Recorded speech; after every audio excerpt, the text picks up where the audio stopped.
me gustaría mencionar la importancia que tiene el uso del euskera en un entorno no formal y no académico, para que el euskera pueda ser una lengua viva, lúdica, recreativa y divertida.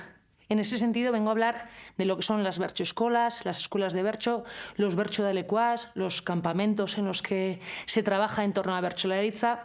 Pero, como es muy importante en este caso empezar por el principio, creo que la gran pregunta que tenemos es ¿qué es la bertsolaritza y qué son las berchoescolas?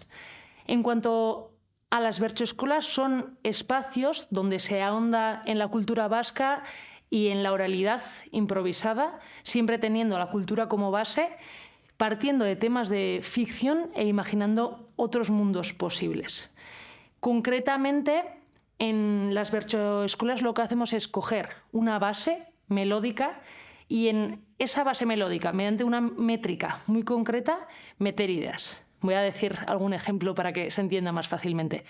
Por ejemplo, unas jóvenes que fuesen a la berchoescola les pondrían temas como eres un astronauta que acaba de llegar al espacio o eres una deportista profesional que acaba de tener una lesión, y teniendo ese tema como base, con una melodía que ya conocen de antemano, tienen que cantar en una métrica concreta, todo improvisado, desde la ficción. Por tanto, en ese momento tienen que pensar, ese personaje que a mí me ha tocado, ¿qué pensaría? ¿Cómo se siente? ¿Qué haría en esa situación? Y así se crean diálogos nuevos. Vendría a ser algo así como el rap en euskera. Una improvisación para jugar con el idioma, con el léxico, con toda la riqueza lingüística que tenemos.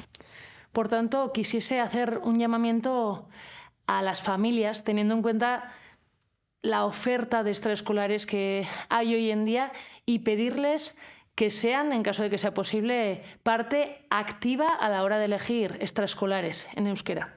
Al fin y al cabo, hoy en día tenemos una oferta inmensa y apostar por el euskera es muy importante por toda la riqueza que conlleva, y dentro de este parámetro situaríamos también a la berchoescola. En la berchoescola lo que solemos hacer a diario es coger una pelota, pasárnosla y decir rimas al mismo tiempo, pensar de forma crítica en los temas ficticios de los que hemos hablado, hacer ejercicios teatralizados, y todo ello mejora el léxico, el lenguaje, la fluidez, la capacidad de expresión que tengan, la comunicación, la persuasión. Tiene, por lo tanto, muchos beneficios a la hora de traer el euskera a la vida cotidiana, sacarlo de las aulas y que sea parte del día a día. Voy a recordar un tema que le solemos poner a las jóvenes en la berchoescola, como podría ser: tú, A, eres la madre, y B, la hija te ha pedido que le compres un teléfono móvil.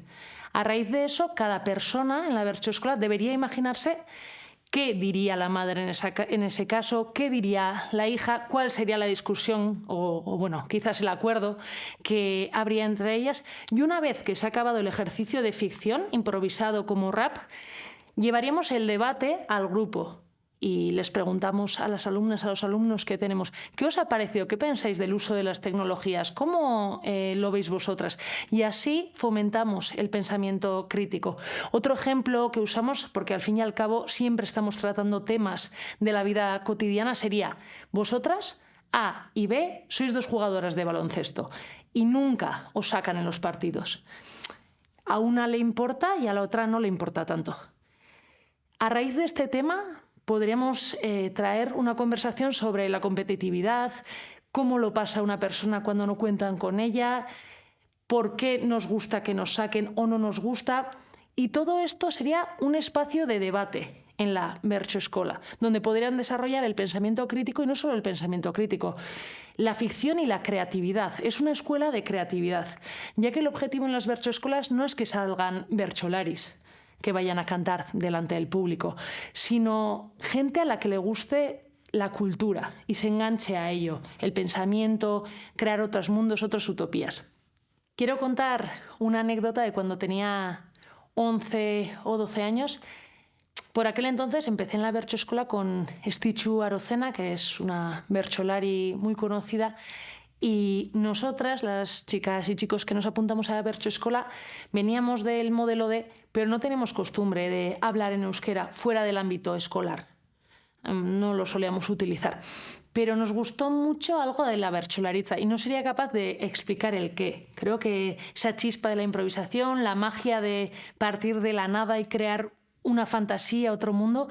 Entonces, en ese sentido, nosotras queríamos cantar bertsos e improvisar lo mejor posible, pero no teníamos los recursos necesarios lingüísticamente hablando para llegar a ello. Nos faltaban sinónimos, nos faltaban verbos, nos faltaban expresiones. Y creo que fue, de alguna manera, ese paso que tuvimos que dar para conseguir hacer bertsolaritza lo que nos impulsó a tener otros hábitos lingüísticos. Fue algo que nos cambió porque para hacer ese deporte de la palabra, como le llama Xabier Amuriza en su época la bertsolaritza, teníamos que tener otros recursos. Y fue así cuando poco a poco y casi sin darnos cuenta, inconscientemente, fuimos adquiriendo nuevas capacidades lingüísticas. Recuerdo que una vez nos llevaron de excursión y pasamos 48 horas, 2 días enteros, hablando en euskera.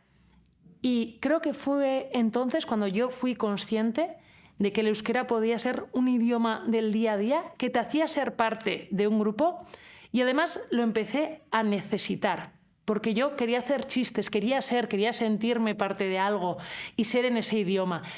Y fue una situación que me enfrentó conmigo misma y con mis capacidades lingüísticas de aquel entonces, en la que dije, yo quiero hacer una apuesta.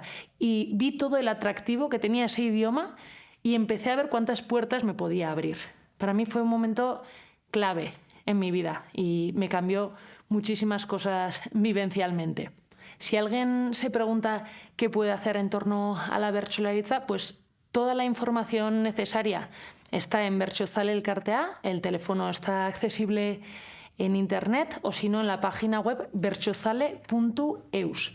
En ese sentido, las jóvenes, los niños pueden empezar entre 10, 11 años, sería quinto o sexto de primaria. A partir de ahí, cualquier persona de cualquier edad puede hacer bertsolaritza, por supuesto, pero es verdad que en la edad escolar es un muy buen momento.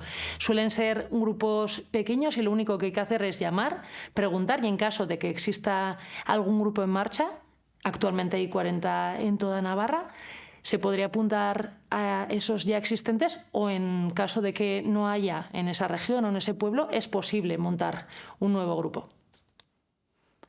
En este sentido, y teóricamente, me gustaría mencionar a la investigadora del Euskal Herriko Unibertsitatea, Miren Artetxe, de la Universidad del País Vasco. Ella ha investigado cómo influye la bertsolaritza en la autopercepción de las jóvenes, de los jóvenes, y cómo afecta a los hábitos lingüísticos. En este sentido, decía que a partir de una edad y sobre todo en la adolescencia es muy común que los referentes dejen de ser la familia, los progenitores e incluso la escuela y sean el grupo de amigos, las amigas, las que tienen más importancia en la vida de los jóvenes. Y por eso en la Bertsoeskola se crea un espacio donde las jóvenes se interrelacionan entre sí y lo hacen en euskera. Y para la autopercepción de ellas mismas es muy importante que el euskera sea algo suyo, que no venga desde la familia o desde la escuela solamente, sino que sea un espacio de convivencia joven.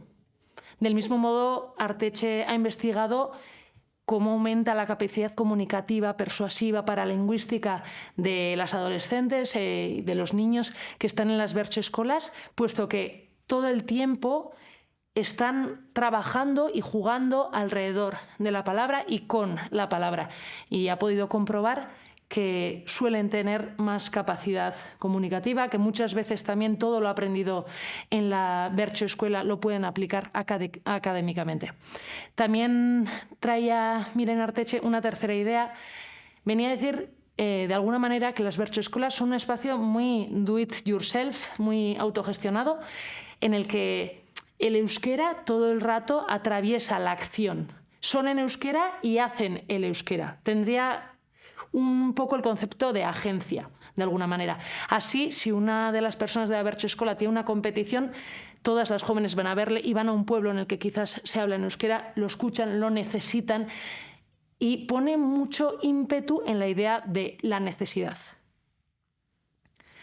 Resumiendo, las bertsoeskolas serían un espacio creativo para trabajar el pensamiento crítico, la comunicación, la empatía, la ficción, para trabajar otros mundos que dota a esas niñas y niños de unas capacidades, de un idioma de la calle, de un euskera vivo, que es muy importante. Y además, en mi opinión, son escuelas de vida y pensamiento. Gobierno de Navarra. Nafarroako gobernua.